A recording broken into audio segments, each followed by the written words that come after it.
Hello everybody, and welcome back. This is Cataclysm, your ghost host of the most.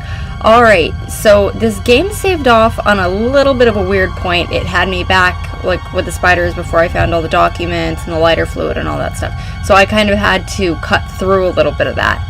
But now we're back where we were originally at, I think.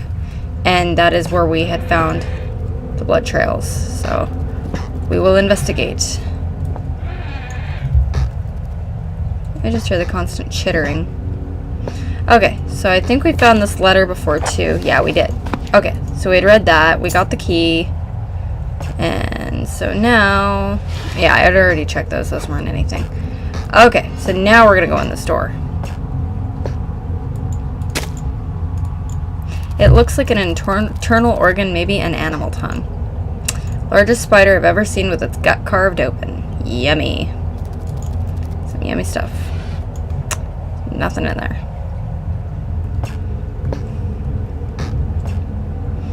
Okay, is there anything else? I really don't want to leave without checking.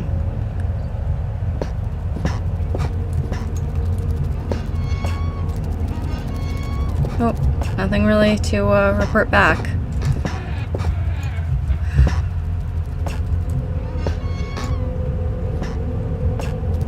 That door was locked before. Can I go down it? Nope. Okay.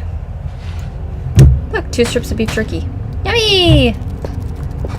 Anything else? No. Okay.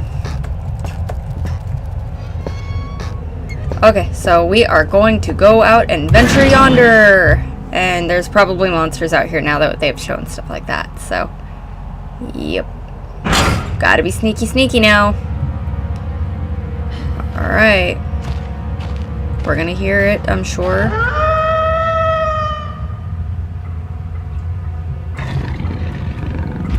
Ooh. Let's just look this way. Gotta hide. I've just been told to hide in this game. That's all I know, is that when I'm in blue, I'm cool, and to not stare at the monsters in the face, because otherwise I freaked out. Jesus, I've never been this scared in my life. I could feel my heart racing. If anything gets within more than a few feet of my hiding spot, I'd better not stare it out. Anything within my field of vision might panic me, then I'm a goner. That's great.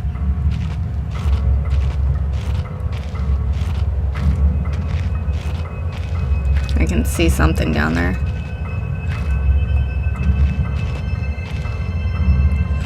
Here we go! I should have actually saved. Whoops.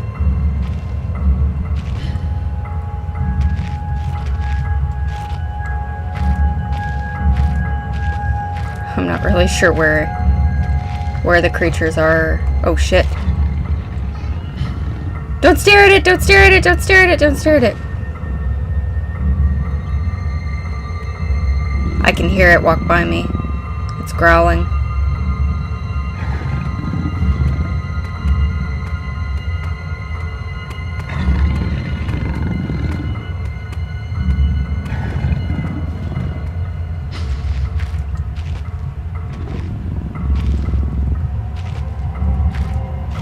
I'm gonna go for it.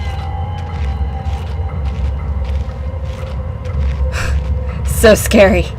So scary. Okay, so we're back at the beginning again. So... okay, let's go to the office, see if we can manage our way there.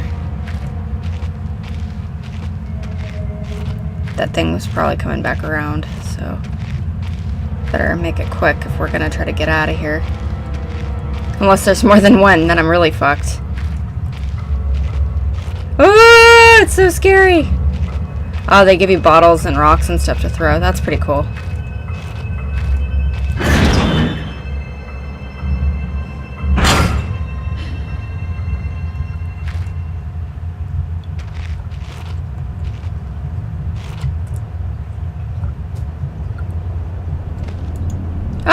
Oh, you know, these must be the save points. That's all I'm gonna...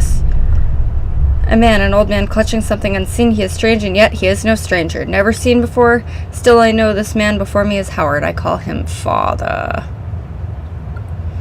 It was different, but the same that time. Like I had more control, but over what? Oh man, I didn't mean to hit it again! Now the whispers come again. I may never get used to that. Yeah, me neither. Backstrin. 15th of August 1945, Command Bunker Emergency Airship Zulu Weekly Report. Another unremarkable week in Greenland. Regular supply shipment received. Standard emergency drills carried out.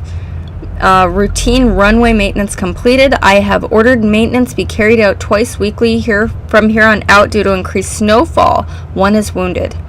The one wounded figure is no cause for concern back in London. The Germans haven't extended the front line by 4,000 miles. 2 of my men were caught manufacturing cherry bombs out of the workshop armory and succeeded in blowing off a couple of fingers. I take partial responsibility for this in that I allowed them to access the demolitions manual that we keep in the storeroom. I'm sure that's where they learn the ingredients. As a precautionary measure, I have now locked up the manual in the chest in my office. I will now keep the key on my person at all times. Oh, great. Needless to say, both men have been disciplined and the injured man has been sent home for medical care. I cannot help but think that a more suitable punishment would have been for him to stay out here, but the matter is out of my hands. The base is so disconnected sometimes. I feel as if this war could end and we might not even hear about it out here. Supplies requisition order. Dynamite for excavation purposes. 7 bayonets. Not necessary in my opinion, but procedure states that we should have a full complement. Do they still have their bayonets? Can I have those? And 1 industrial ice pick for removing the damn ice that forms on the external hatch. 1 pair of reading glasses, category 7C. I need those. An order for myself. My glasses are rather in a poor state of repair and could do without replacing. The reconditioning of the mine continues to progress, the structure being fortified from potential bomb damage and the excavation of previously caved-in areas is going ahead. 1 point of curiosity is some kind of archaeological find, an artifact buried in the earth and discovered by one of the work teams. Later this evening, after martial duty, I shall take a closer look at the artifact. It appears to be a man-made... Why do I bother reading this stuff?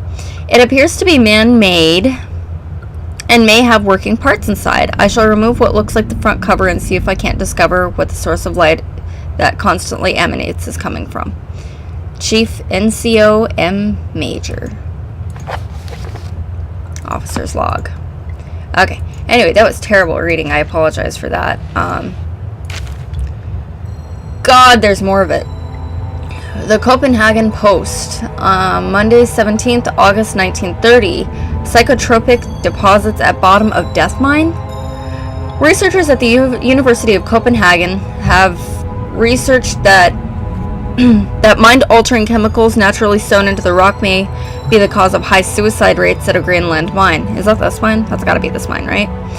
The university, which has more recently been conducting studies into the isolated communities, first became interested in the workers of the northwestern lead mine last year. They discovered that even taking into account Greenland's naturally higher suicide rate, local figures for the last 100 years were abnormally high at 46 deaths per 100,000 populace, compared to the national average of 29. On further investigation, experts diagnosed many of the miners' symptoms in common with the earlier stages of paranoid schizophrenia.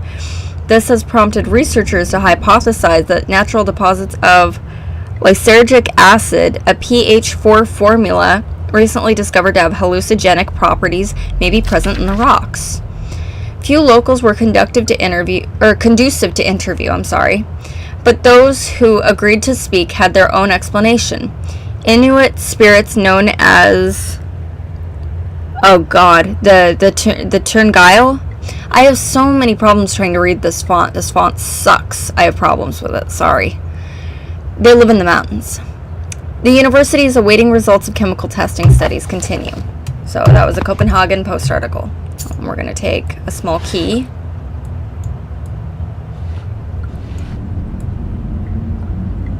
I think that's the wind blowing out there. Nothing in there.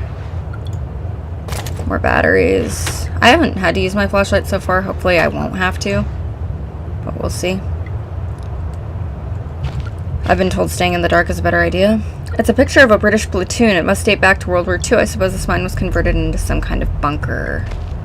Yes. I will second that.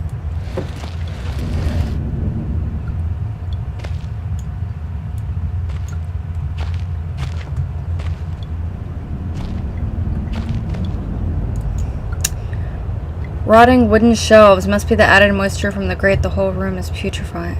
Petrifying? Putrefying. I did read that correctly the first time. Okay. It's like they couldn't have meant putrefying. They did. More beef jerky. Let's throw it at the dogs. You'd think eating it would be in your better. Okay. I don't know why I accidentally almost dropped that, but...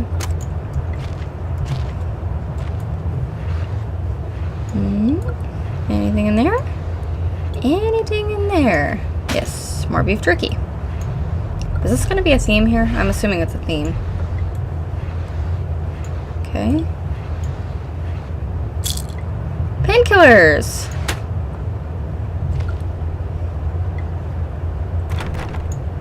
It's locked. I need a key. Does this key work? It does! Big Book of Explosives, 1923 edition. Nice.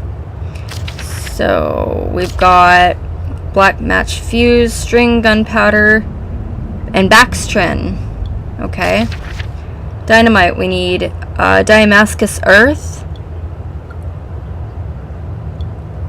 Diatomascus. I'm sorry. You know, I've been saying that the wrong way forever if there's a T in it. Diatmascus earth? Anyway. I'm probably still saying it wrong. Ugh. I need to go buy a dictionary. Okay, so 3 parts nitroglycerin, small amount of sodium carbonate.